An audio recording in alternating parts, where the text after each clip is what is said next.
इस बात को समझिए।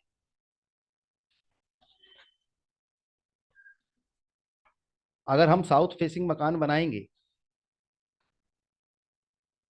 या पश्चिम फेसिंग मकान बनाएंगे, वो बुरे क्यों होते हैं, उनके कारण को समझिए। अगर आपका पूरब फेसिंग मकान होगा, खाना नंबर 1 से संबंधित, सूरज सरकार से संबंधित, समाज से संबंधित, फायदे मिलेंगे। और साउथ फेसिंग हो गया तो फिर साउथ में बैठक बनाओगे, बैठक खाना तो सूरज से संबंधित है, इस बात को समझिए। नॉर्थ ईस्ट चंद्रमा से संबंधित है, वहां पे भारी निर्माण कर देना, बंद कर देना, वहां पे हवा आनी बंद हो जाए। अरे चंद्रमा के खाना नंबर 4 के स्थान पे बृहस्पति की हवा नहीं आएगी, रुक जाएगी, बंद हो जाएगी। वो स्थान खुले होने चाहिए, हल्के होने चाहिए। सिंपल से लॉ है, इन पे मेहनत करिए। मैं आजकल क्योंकि बहुत ज्यादा समय हो जाएगा तो इस टॉपिक को यहां रोक रहा हूं और अगले टॉपिक पे आगे बढ़ता हूं। खाना नंबर से मैंने इसमें खाना नंबर 1 और खाना नंबर 4 की खास विशेषताएं कुछ दर्जे तक, पश्चिम की विशेषताएं आप लोगों को बताई हैं। आप लोग अपने उठने बैठने के स्थानों को इस प्रकार से क्रिएट करिए, अपने क्लाइंट को बेनिफिट दीजिए। मकान बना रहा है तो उसको बोलिए भैया नॉर्थ और ईस्ट में किस प्रकार से रखना है, नीचा होना चाहिए, हवादार होना चाहिए, खुला होना चाहिए। वो भैया चंद्रमा का स्थान है, वो सूरज का स्थान है, बात समझिए। वहां साफ सुथरा रखिए, अच्छा रखिए, खूबसूरत रखिए, इस प्रकार से। इस विषय पे बहुत कुछ बताया जा सकता है, लेकिन आप सब जानते ही हैं कि इसमें वास्तु से रिलेटेड है, मकान कुंडली से रिलेटेड। लेकिन अब घरों पे आ जाता हूँ। आज देखते हैं कितने घर कर सकते हैं। अब बात करूंगा खाना नंबर 1 पे। जन्म कुंडली के खाना नंबर 1।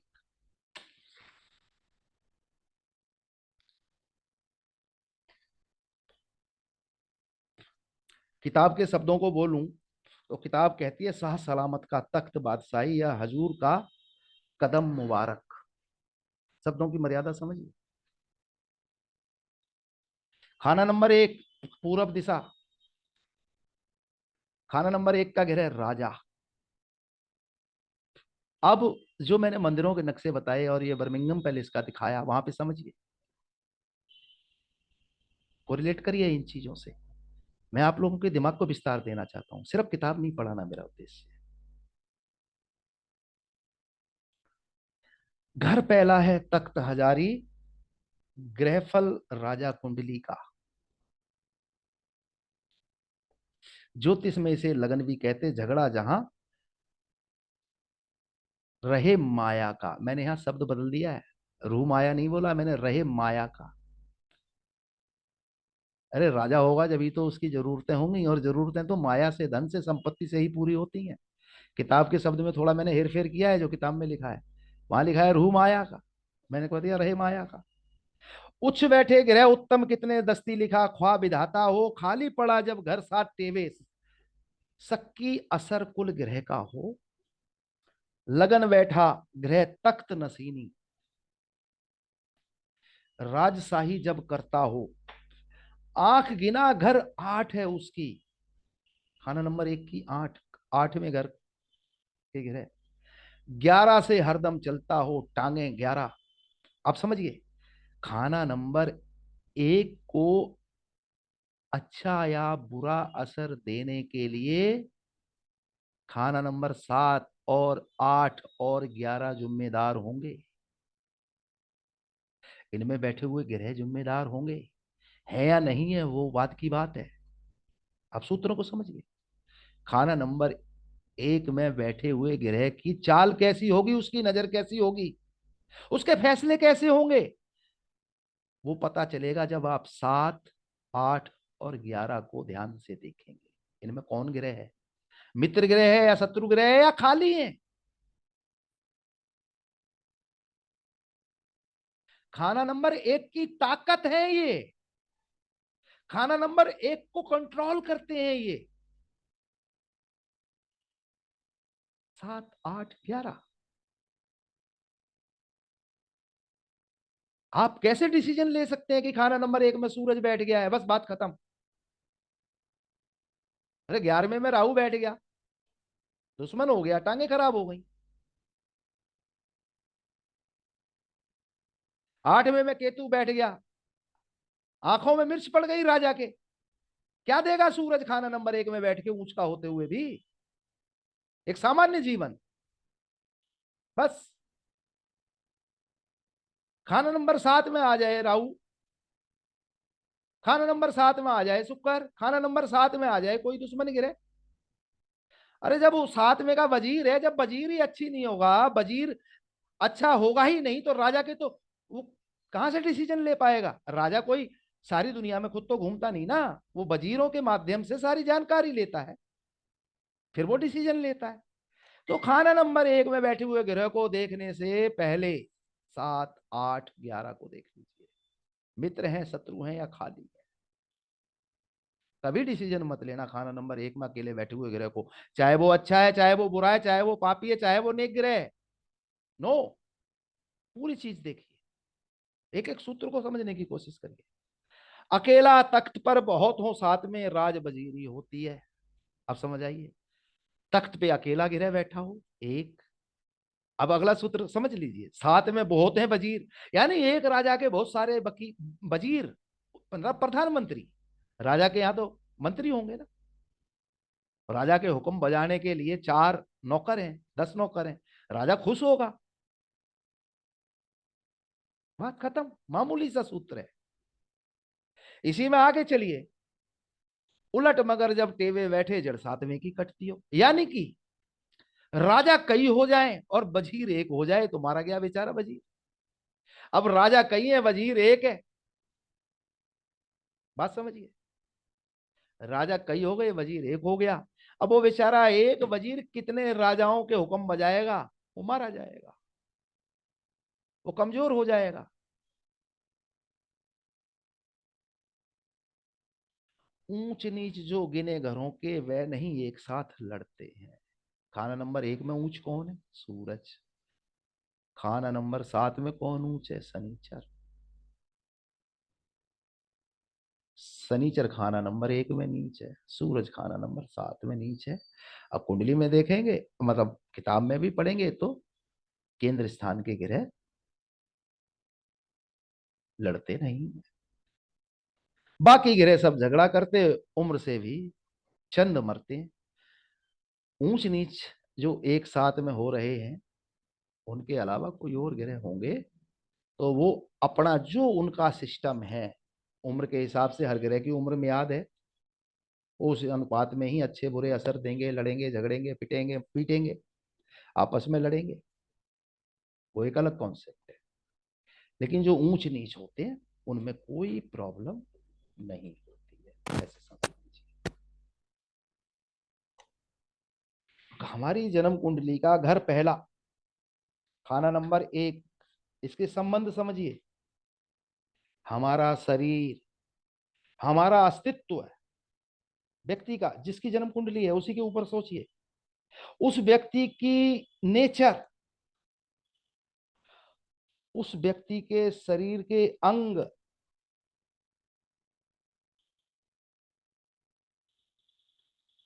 व्यक्ति की अपनी कमाई, व्यक्ति के अपने जीवन में खुशकी या गर्मी,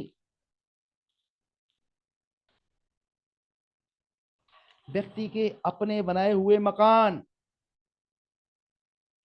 अपना सिंहासन, आसन, अपनी कुर्सी, व्यक्ति का पद, घर की 4 दीवारी, घर की 4 दीवारी, खाना नंबर 1। अब देखिए, जो मंदिर सबसे ज्यादा बार लुटा, सोमनाथ, उसकी 4 दीवारी को पकड़ लीजिए। 4 दीवारी कटी फिटी थी, चौकोर नहीं थी, प्रॉपर आयताकार भी नहीं थी। समझ जाइए बात को, वो ऐसे ही नहीं बताया गया है, इस बात को ध्यान करिए। नो डाउट वो वास्तु से संबंधित ज्यादा है लेकिन वास्तु भी तो निकला तो भैया ज्योतिष से ही है ना, इस बात को समझिए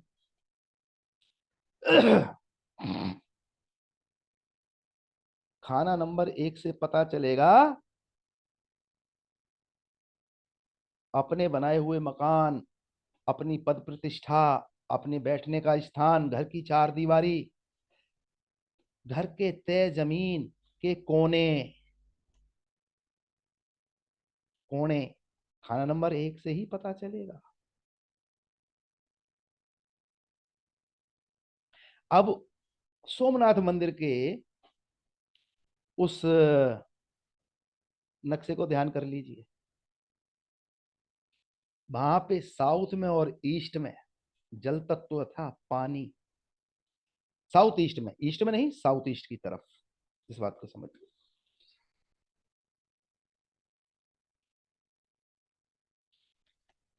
जो कि एक प्रकार से गर्म होना चाहिए, और ऊपर से कोने कटे हुए थे। यानी कि उस मंदिर का खाना नंबर एक, ये कोने और फर्श के तय जमीन के कोने ये मंगल से संबंधित होते हैं, इस बात को समझिए। उस मंदिर के लिए ढंग से लड़ा ही नहीं गया। विधर्मियों ने जब मंदिर तोड़ा, नो डाउट आज हम अपने जो पुराने बुजुर्ग जो उस मंदिर के लिए बलिदान हुए, ऐसा नहीं है कि बलिदान नहीं हुआ, हुआ, लेकिन कमजोर बन के हुआ। ढंग से नहीं लड़ा गया, अच्छे तरीके से नहीं लड़ा गया। समझ जाइए। जल ने गर्मी खत्म कर दी। जल तत्व आ गया वहां पे, ऐसे समझ लीजिए। उसके कोने अच्छे नहीं थे, चौकोर नहीं था प्रॉपर, चार कोने तरीके से बने हुए नहीं थे। और चार दीवारी भी खाना नंबर एक, कोने भी। बात समझिए। खाना नंबर एक, अपने वाहन, गाड़ी, घोड़े, व्यक्ति की अपनी आध्यात्मिक शक्ति, व्यक्ति का आत्मबल, व्यक्ति के दिमाग की, मस्तिष्क की सब शक्ति, खाना नंबर एक। व्यक्ति की आत्मा, खाना नंबर एक। आत्म कारक ग्रह सूरज है, खाना नंबर एक का पक्का मालिक। राशि के अनुसार उस राशि का मालिक मंगल है, लेकिन सूरज का घर है खाना नंबर एक, ऊंच भी वो वहीं पर है, इस बात को ध्यान करिए। आत्मा, व्यक्ति का गुस्सा, क्रोध, और व्यक्ति का व्यवहार, आचार विचार, व्यवहार जो दूसरों के साथ होता है, खाना नंबर एक से संबंधित। व्यक्ति परोपकारी है या लूट खसोट करता है, जन्म कुंडली का खाना नंबर एक। देखिए खाना नंबर एक से राज दरबार, सरकार, सरकार से कैसे ताल्लुक, राज दरबार से कैसे ताल्लुक, उनसे फायदा मिल रहा है, नुकसान हो रहा है, खाना नंबर एक का संबंध। रीति रिवाज, खाना नंबर एक। जवानी का समय, खाना नंबर एक। व्यक्ति का अपना जमाने के हालात, जमाना ये हाल, यानी दुनिया जहान में उसकी कैसी इज्जत आबरू है, कैसा मान सम्मान है, लोग उसके बारे में क्या सोचते समझते हैं, खाना नंबर एक। मतलब कि व्यक्ति की दुनियादारी में क्या हालात हैं, क्या स्थिति है, व्यक्ति की यश कीर्ति, व्यक्ति के अन्य पुरुषों से, मर्दों से संबंध, व्यक्ति का ये जन्म जो अभी मिला है, वर्तमान जन्म, वो व्यक्ति अपने जन्म के साथ क्या गुण प्राकृतिक रूप से लेके आया है, व्यक्ति का व्यापार, खुद की पहचान, अपना व्यक्तित्व है, पूरब दिशा, खाना नंबर एक। इसी खाना नंबर एक से इन सब चीजों का संबंध है। विस्तार दीजिए। इसका मतलब यह है कि खाना नंबर एक बहुत बड़ा महत्वपूर्ण मुद्दा है। इसी खाना नंबर एक से हम जान सकते हैं कि हमारी दुनियावी हैसियत, हमारा व्यक्तित्व, हमारी प्रवृत्ति, हमारी प्रकृति, हमारा आचार विचार व्यवहार कैसा होगा दुनिया जहान के लिए, या कैसा है। दुनिया जान जाएगी कि ये व्यक्ति कैसा है। वो भी खाना नंबर 1 से संबंधित होगा। इसी खाना नंबर 1 से व्यक्ति के मकान, उसके मकान की चार दीवारी, मकान की तय जमीन जिस पे वो बना है। वास्तु में ये भी तो नियम है ना कि कैसी जमीन पे मकान बनाया जाए, बात समझिए। सब कुछ है लाल किताब में। विस्तार दीजिए, तरीके से पढ़िए, एक एक सूत्र सब खुलेगा। किताब में कुछ भी बचा हुआ नहीं है। मकान के कोने कैसे हैं, सब कुछ यहीं से जानकारी मिलेगी। इसी पहले घर से कोई भी व्यक्ति के बारे में, जातक के बारे में पता चलेगा कि ये परोपकारी है क्या, दूसरों का भला करने वाला है क्या, इसका नेचर कैसा है, ये सब यहीं से समझ समझ जाया, समझना आसान होगा। व्यक्ति परोपकारी होगा, लोगों की मदद करता होगा या नहीं करता होगा। ये खाना नंबर 1 व्यक्ति का बहुत बड़ी पहचान है, पहचान। उसके जो कर्म क्रियाकलाप, उनको किस प्रकार से वो व्यवहारिक रूप में इस्तेमाल करता है, व्यक्ति की मूल प्रवृत्ति और प्रकृति, मूल अंदरूनी तौर पे खाना नंबर 1 से संबंधित।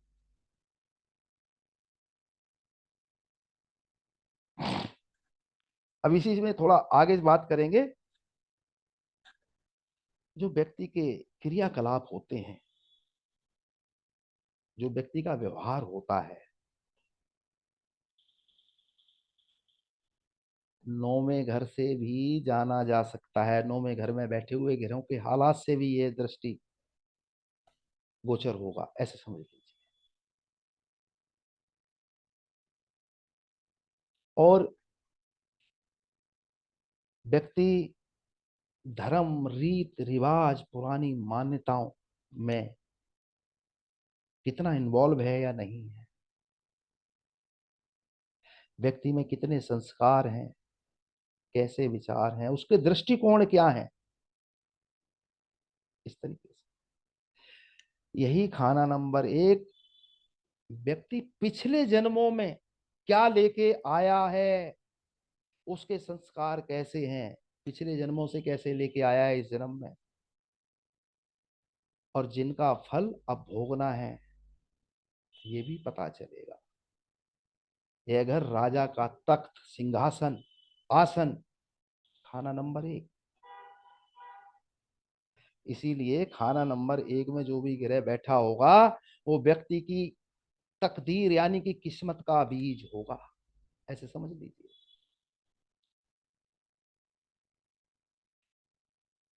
यही खाना नंबर 1 पूर्व दिशा का भी कारक है। इसी का संबंध हमारे गाड़ी घोड़े, हमारी कमाई हुई संपत्ति, हमारा वर्तमान अभी का जो रनिंग में जीवन है, सब कुछ इसी से।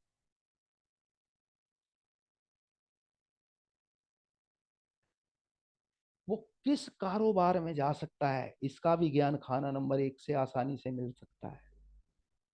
उसके धन दौलत के कैसे साधन होंगे, और वो क्या अर्जित करेगा, खाना नंबर 1 से जाना जा सकता है।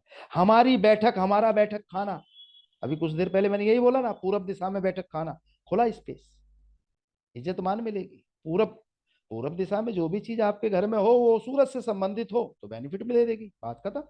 इतने सूत्र को समझ लीजिए। अब पूरब में जो कि सूरज का पक्का घर है, वहां पे शनि की चीजें कैसे अच्छा फल दे देंगी, राहु की चीजें कैसे अच्छा फल दे देंगी। वहां पे टॉयलेट बनाओगे, सूरज डिस्टर्ब हो जाएगा, ऐसे समझ लीजिए, सूत्रों को समझिए। इस खाना नंबर 1 का कारक ग्रह सूरज है, और सूरज ही इस खाना नंबर 1 में ऊंच फल का होता है। शनिचर यहाँ पे नीच फल का होता है। मंगल इस खाना नंबर 1 में अच्छे फल देता है, क्योंकि राशि का स्वामी है, मैंने पहले ही बोला। राहु यहाँ पे राशि फल का होता है। मंगल ग्रह फल का होता है, राहु राशि फल का होता है। राशि फल और ग्रह फल के सूत्रों को समझिए। राशि फल का मतलब उपाय किया जा सकता है, ग्रह फल का मतलब उपाय नहीं किया जा सकता, अटल है। आगे आगे चलेंगे तो वो भी समझ में आ जाएगा आप लोगों को, कब उपाय किया जा सकता है। उपाय सभी हालात के हो जाते हैं, बस थोड़ा सा दिमाग लगाना पड़ता है, टेक्निक लगानी पड़ती है, थोड़ा प्रैक्टिकल हो, वो भी हो जाता है। हर ग्रह का उपाय हो सकता है, ऐसा कुछ नहीं है कि नहीं हो सकता, लेकिन सीधा उपाय नहीं करना चाहिए, ये है मेरे कहने का मतलब। खाना नंबर 1 का कारक ग्रह सूरज। जन्म कुंडली में कहीं भी बैठा हो, उसके हालात देखो, उसी के अनुसार खाना नंबर 1 के भी हालात को प्रेडिक्ट करो, फलादेश करो। और ये खाना नंबर 1 के लिए नहीं, किसी भी घर के लिए उस घर के कारक ग्रह को जरूर देखिए, ये बहुत बड़ा मुद्दा है। जब तक आप कारक ग्रह को नहीं देखेंगे, तब तक आप 100% जिसको बोलते हैं 100% फलादेश तक नहीं जाएंगे। हर घर के लिए देखिए, हर घर के कारक हैं, एक एक करके जैसे बढ़ूंगा आगे सब चीजें सामने खुलती जाएंगी। इसलिए नोट्स जरूर बनाइए, किताबें जरूर पढ़िए। इसी खाना नंबर 1 में सूरज के साथ कोई भी ग्रह बैठा हो, सूरज उसकी मदद करेगा। सूरज यहाँ पे एक राजा के अनुसार, राजा की भांति व्यवहार करता है, कारक ग्रह। और सूरज तो ग्रह मंडल का राजा भी है, इस बात को कैसे भूल जाएं हम। जिसके प्रतीक देवता विष्णु है, श्री हरि विष्णु, समझने की कोशिश करिए, राजा। इस खाना नंबर 1 में जो भी ग्रह होगा, उसकी रफ्तार, उसकी चाल, चाल की रफ्तार मेंढे की तरह, मेंढे जैसी। यह खाना नंबर 1 का आंगन खाना नंबर 7, और 7, 7 नंबर का मतलब तुला। तुला का पक्का मालिक कौन? शुक्र। इसलिए खाना नंबर 1 का जो अंतिम फैसला है, आखिरी फैसला है, वो शुक्र को देखे बिना ना होगा, समझ जाइए। क्योंकि आंगन है खाना नंबर 7 1 के लिए, यानी कि शुक्र की हालात पे भी डिपेंड करता है अंतिम फैसला शुक्र का, इस बात को समझिए। और खाना नंबर 1 के लिए एक और बहुत गहरा सूत्र, बुध शनि मंगल और सूरज। सूरज तो कारक मैंने बोल दिया, ऊपर मैंने बोला खाना नंबर 1 के ग्रह की रफ्तार मेंढे जैसी। मेंढा क्या है? बुध। अब दूसरा सूत्र समझिए, खाना नंबर 1 के लिए हमेशा बुध शनि मंगल और सूरज, इनके जो हालात होंगे वैसा ही असर खाना नंबर 1 का होगा, और आखिरी फैसला शुक्र के अनुसार होगा।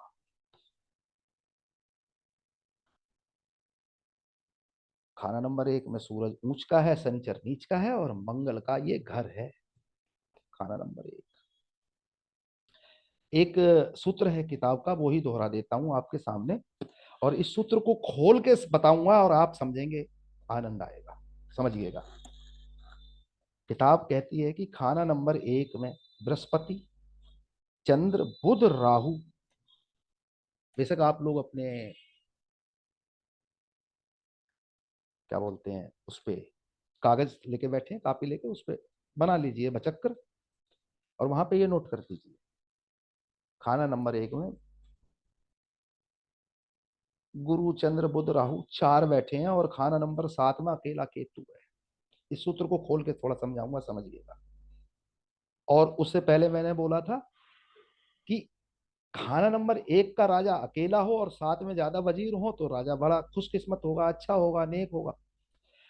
अब यहाँ पे मैंने, वहीं पे पहले मैंने सूत्र बोला अभी 2-3 मिनट पहले, कि राजा कई हो वजीर एक हो तो वजीर की हालत, यानी कि खाना नंबर 7 के गिरे की हालत खराब होगी। इसी विषय पे किताब में एक उदाहरण दिया है, इस उदाहरण को समझिएगा, और ये उदाहरण आपकी आंखें खोलेगा। खाना नंबर 1 में गुरु, चंद्र, बुध, राहु 4 ग्रह बैठे हैं, और साथ में अकेला केतु है।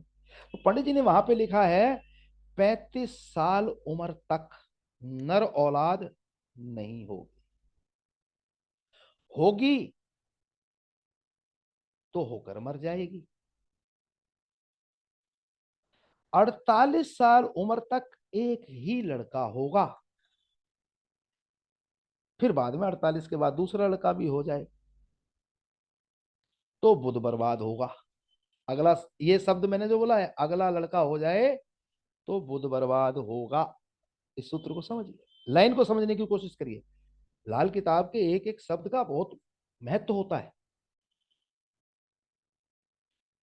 48 साल उम्र में दूसरा लड़का हो तो बुध बर्बाद होगा, यानी कि उस व्यक्ति के लड़की हो तो आफत उस पर चली जाएगी। अब इस सूत्र को समझिए।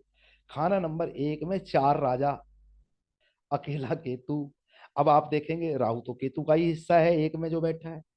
बृहस्पति एक में बैठा है, वो भी केतु का गुरु है, उस्ताद है। केतु चेला है बृहस्पति का। और चंद्र एक में बैठा है, वो केतु का बेशक दुश्मन ही है। लेकिन अब इसमें देखिए बुध बैठा है। बुध, बुध, बुध और केतु को संबंध को पकड़ लीजिए।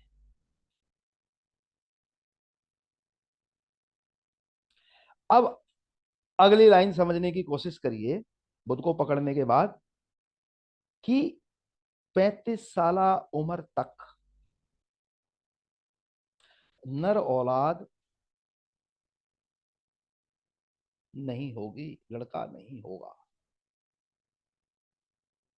क्योंकि केतु पिट रहा है, केतु नर औलाद का कारक है, बुध कन्या औलाद का कारक है। लेकिन क्या लिखा, नर औलाद ना होगी। केतु पिट रहा है, केतु की पिटाई हो रही है, ऊपर के चारों ग्रहों से हो रही है, ऐसे समझ लीजिए। नहीं तो बुध से तो हो ही रही है। राहु उसका पार्ट है, कुछ नहीं कहेगा। चंद्रमा को मौका मिलेगा तो चंद्रमा 11वें घर में भी तो भैया पीटता ही है ना केतु को। और लगन में बैठा हुआ ग्रह भी अपने दुश्मन को पीटता है, इस बात को समझ लीजिए। खाना नंबर 1, खाना नंबर 11 में जो भी ग्रह होंगे वो अपने दुश्मन पे मंदा असर जरूर देंगे। तो चंद्रमा एक में है, लेकिन बृहस्पति तो ना पीट रहा होगा केतु को एक से देख के, ना राहु पीट रहा होगा। पॉइंट समझ लीजिए। लेकिन 34 साल पे, माफ करना, 35 साल की आयु तक नर औलाद नहीं होगी। हो गई तो मर जाएगी, यानी कि कायम नहीं रहेगी। यानी कि केतु की पिटाई कौन कर रहा है, सबसे ज्यादा पिटाई कर रहा है बुध। चंद्रमा भी कर ही रहा है थोड़ी बहुत तो। इसलिए केतु की वस्तु कायम ना होगी, यानी कि नर औलाद। केतु पिट गया। अब समझिए खाना नंबर 1 के ग्रह किस प्रकार से ज्यादा हो और साथ में वजीर एक हो तो पीटते हैं, ये सूत्र। फिर अगले सूत्र को आ जाइए। इसी में इसी में पंडित जी ने लिखा है कि 48 साल की उम्र में दूसरा लड़का हो तो बुध बर्बाद होगा। अब बुध बर्बाद कैसे हो सकता है भैया, अगर उसके बेटी हो तो वो बर्बाद हो जाए। अब 34 साल उम्र से 35 साल उम्र से पहले कन्या औलाद तो हो सकती है ना। औलाद तो औलाद है, बस किसी के भी हो, पाली जाएगी, पोसी जाएगी, प्रेम किया जाएगा, संतान। बुध की कन्या औलाद कायम हो सकती है, केतु की नर औलाद कायम नहीं होगी। क्योंकि केतु ऊपर के 4 ग्रहों से पिट रहा है। और वो पहले ही मैंने बोला, मैं दोहाबली दोबारा दोहरा देता हूं, अकेला तख्त पर बहुतों साथ में राज वजीरी होती है। उलट मगर जब तेवे बैठा जड़ सातवें की कटती है। अब सातवें के बैठे केतु की जड़ कट रही है, क्योंकि उलट हो गया। अब लगन में ज्यादा गिरे बैठ गए, राजा कई एक हो गए, वजीर अकेला रह गया। पिटाई हो गई केतु की भाई, केतु मारा गया, इसलिए नर औलाद नहीं हुई। लेकिन 48 साल, 48, 49, 50, ये 3 साल केतु के हैं। अब दूसरे सूत्र को समझ लीजिए।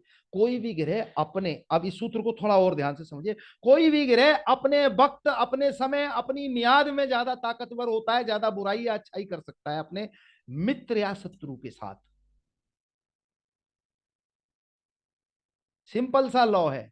कोई अपने मित्र या अपने शत्रु के साथ कब? अपने असर के वक्त, अपने असर के समय। इसलिए 35 साल लिखा। लेकिन 48 में क्या लिखा? कि दूसरा लड़का कायम हो जाए। अब केतु कायम हो गया। जो बेचारा बुध से पिटा हुआ था, अब उसको, अब ये केतु का वक्त आ गया, उसको मौका मिल गया।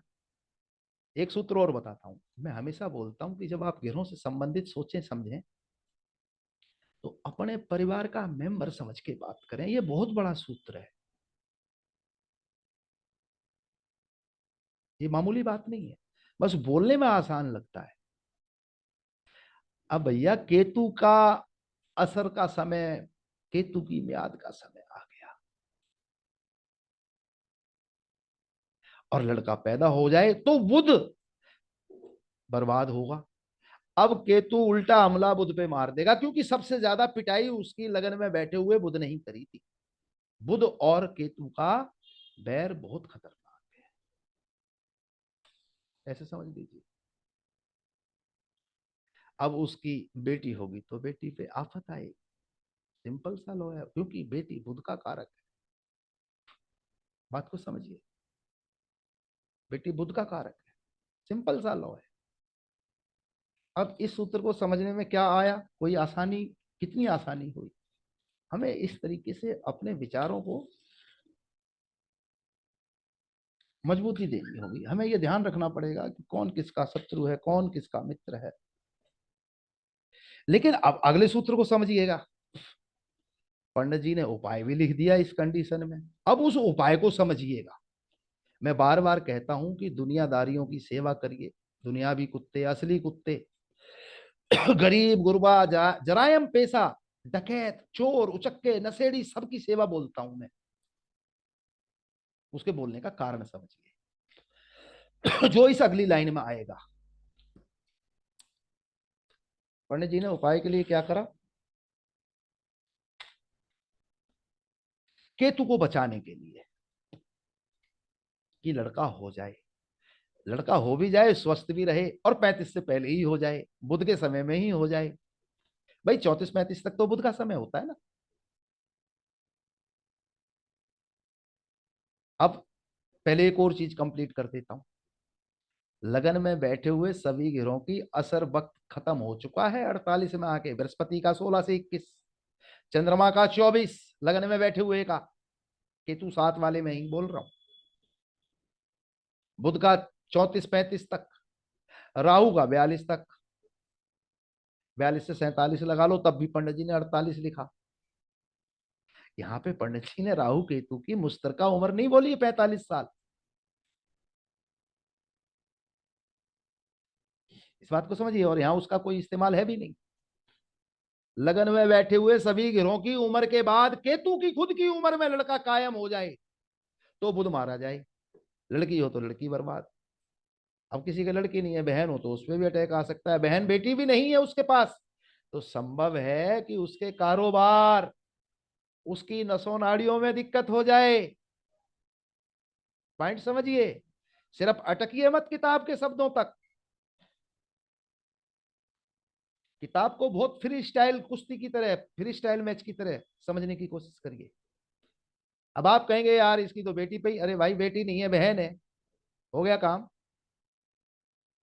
बहन भी नहीं है, बेटी भी नहीं है, व्यापारी है, लग गया बेचारे का लेंटर, हो गया बर्बाद।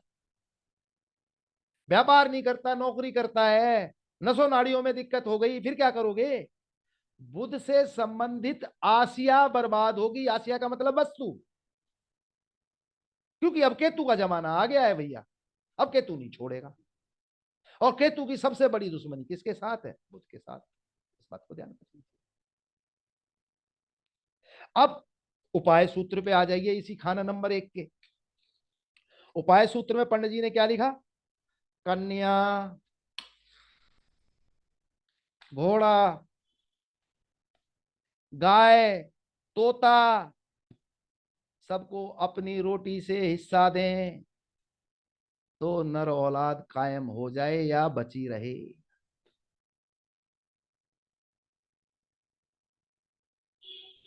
और सुनो अगली लाइन जो आपको हिला देगी। किताब में ही लिखा है, मैं किताब से बाहर नहीं हूं, एक भी शब्द मेरा किताब से बाहर नहीं है, बस लैंग्वेज मेरी अपनी है।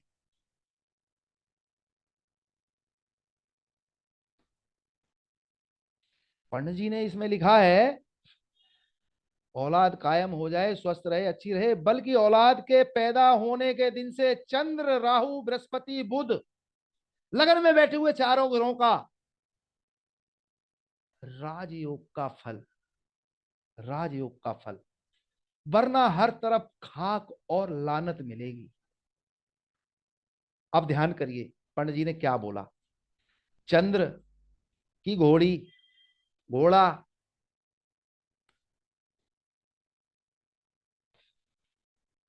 कन्या पालना, कन्या की सेवा, अपनी रोटी का हिस्सा देना। बुध,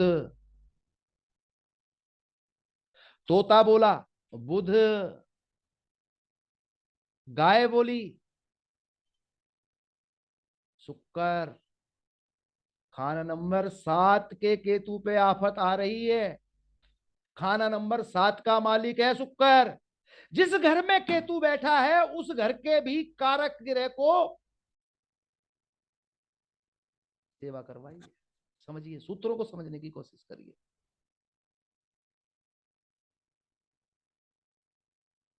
हमें अपनी सोच को डेवलप करना पड़ेगा, मेरी बात समझ। दूसरी बात, खाना नंबर 1 का आखिरी फैसला, अंतिम फैसला, वो भी शुक्र से होता है। समझ जाइए, हो गई गाय की सेवा। आपको कोरिलेट करना पड़ेगा, दिमाग को विस्तार देना पड़ेगा, अपने मस्तिष्क को, अपनी सोच को। ज्योतिष इतना मुश्किल नहीं है जितना हमने बना दिया है। किताब पढ़ाने से नहीं होगा। मैं इस खाना नंबर 1 को ही पढ़ाने में 3 दिन लगा सकता हूं, मैं आपको बता दूं।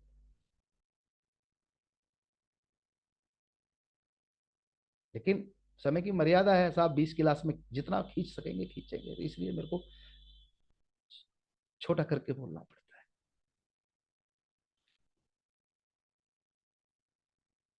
गाय क्यों बोली?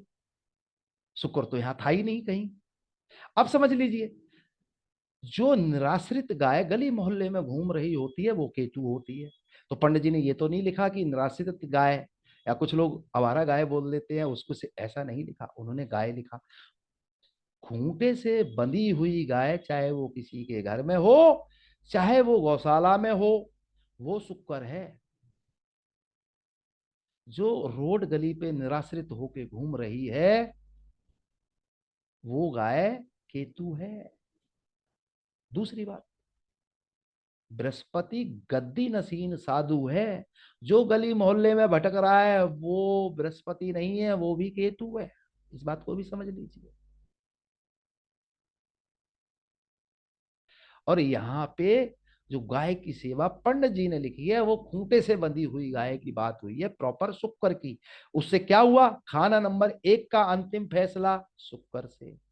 खाना नंबर 7 में जो पिटाई हो रही है केतु की बेचारी की, उस घर का कारक ग्रह शुक्र। तो यहां उस गाय की बात की गई है। लेकिन आप अपने दिमाग को विस्तार देके आवारा रोड पे घूमती हुई निराश्रित गायों की भी सेवा कर सकते हैं, गौवंश की भी कर सकते हैं, कुत्तों की भी कर सकते हैं, रोड पे घूमते फिरते साधु महात्माओं की भी कर सकते हैं, वो भी केतु है। बाउंड मत करिए, विस्तार दीजिए सोच को, सोच को विस्तार दीजिए।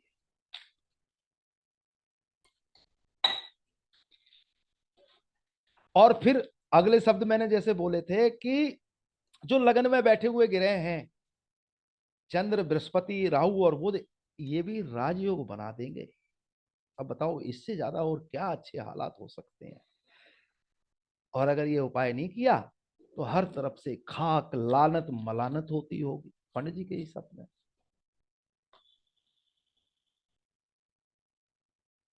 अगले शब्द समझिए। खाना नंबर 1 में मंगल के बनावटी। खाना नंबर 1 में मंगल के बनावटी यानी कि सूरज बुध। मंगल नेक, सूरज शनि, मंगलवत, लेकिन दोनों मंगल के ही हैं, ये भी ध्यान कर लीजिए। सूरज शनि से मंगलवत, सूरज बुध से मंगल नेक। अगर जन्म कुंडली के खाना नंबर 1 में मंगल के बनावटी यानी कि सूरज बुध या फिर सूरज शनि मौजूद हो, बैठे हो, तो खाना नंबर 1 देखेगा 11 को। और यहां कोई ग्रह हो तो वह उसके अनुसार फल देगा।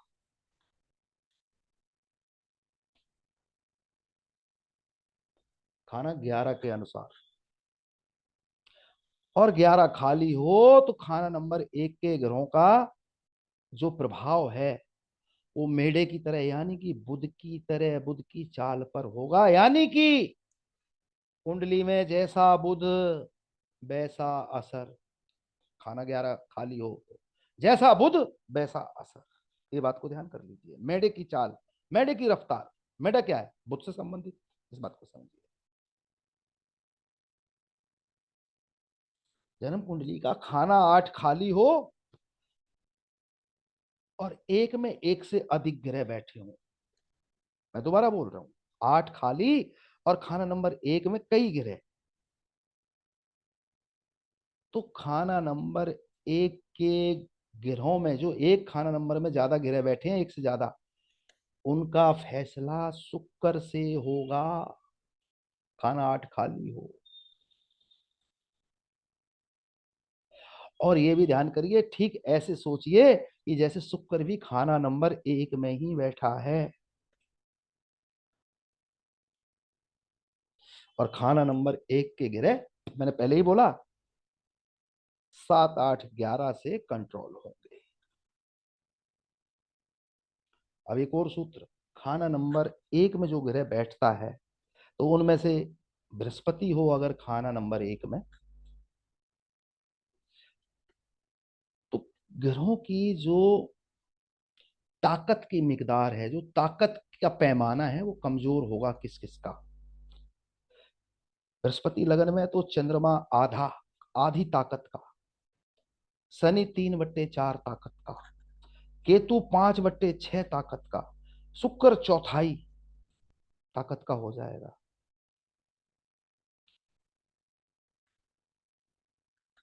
सर एक बार रिपीट कर दीजिए सर ऐसे। बृहस्पति खाना नंबर 1 में हो तो चंद्रमा आधा, शुक्र चौथाई, शनिचर तिहाई, केतु 5/6।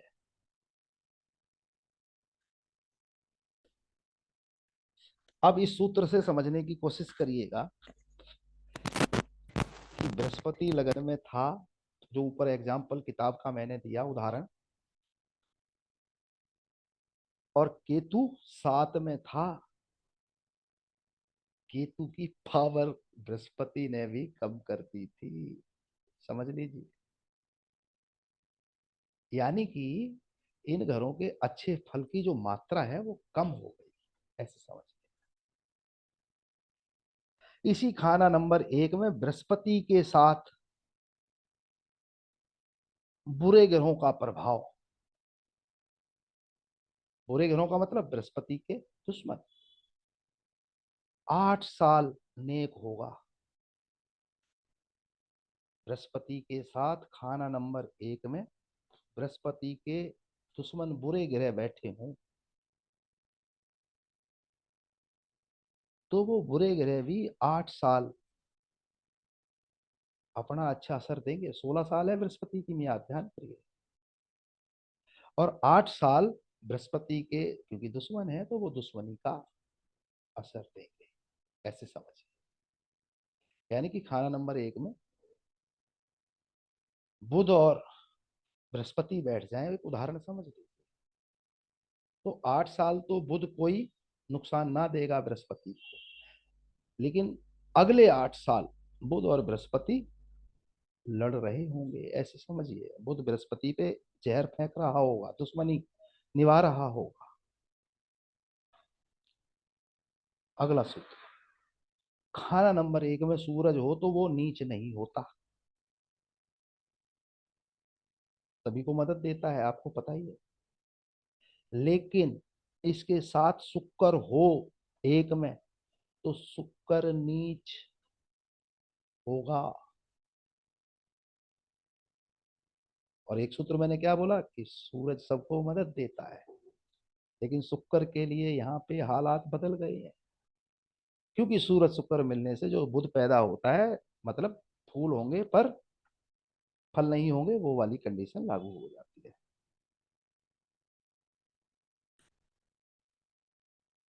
अब एक और सूत्र, सूरज खाना नंबर एक बैठ के बेशक सभी को मदद देता है, मित्र हो या शत्रु हो उसके साथ जो बैठे हों, लेकिन अन्य ग्रहों के ताकत के पैमाने को जरूर कम करता है। उनको ताकत देता है अलग तरीके से, लेकिन उनका नेक फल उस जातक के जीवन में कम मिकदार में आता है। जैसे कि सूरज के साथ केतु बैठ जाए लगन में, तो केतु की आधी पावर खत्म कर देता है, बुध की भी आधी पावर खत्म कर देता है। और शनि सूरज के साथ एक में बैठ जाए तो शनि की भी ताकत 2/3 कम करता है। लेकिन ये होती है जातक की धन दौलत और जायदाद। और सूरज के साथ शनि लगन में बैठ जाए तो पिता के लिए भी आधा अरसा, यानी कि ये पिता पे भारी हो जाता है। इसी खाना नंबर एक में चंद्रमा हो तो यहाँ राहु को आधी ताकत खत्म कर देता है, 1/2, आधा, 50%। और खाना नंबर एक में चंद्रमा का असर किसी को मंदा तो करता नहीं, लेकिन राहु की ताकत को कम कर देता है। ये बात समझ लीजिए। और चंद्रमा के साथ कोई बुरे ग्रह बैठे हो तो चंद्रमा अपना असर कम कर लेता है, नेक फल कम मात्रा में हो जाते हैं। इसी खाना नंबर एक में शुक्र हो तो वो किसी को नीच नहीं करता, चाहे इसे दूसरे नीच करें। तो मैंने बोला ना अभी कि शुक्र, सूरज नीच करता है शुक्र को, एक बात को समझ। लेकिन शुक्र भी लगन में बैठा हो तो भी चंद्रमा की ताकत आधी रह जाती है, शनि की भी 1/3 रह जाती है। और शनि लगन में हो तो शनि भी चंद्रमा और केतु दोनों की ताकत को कम करता है, उनके असर को, ताकत का मतलब है उनका जो नेक असर व्यक्ति को मिल सकता है उसमें कमी आ जाती है।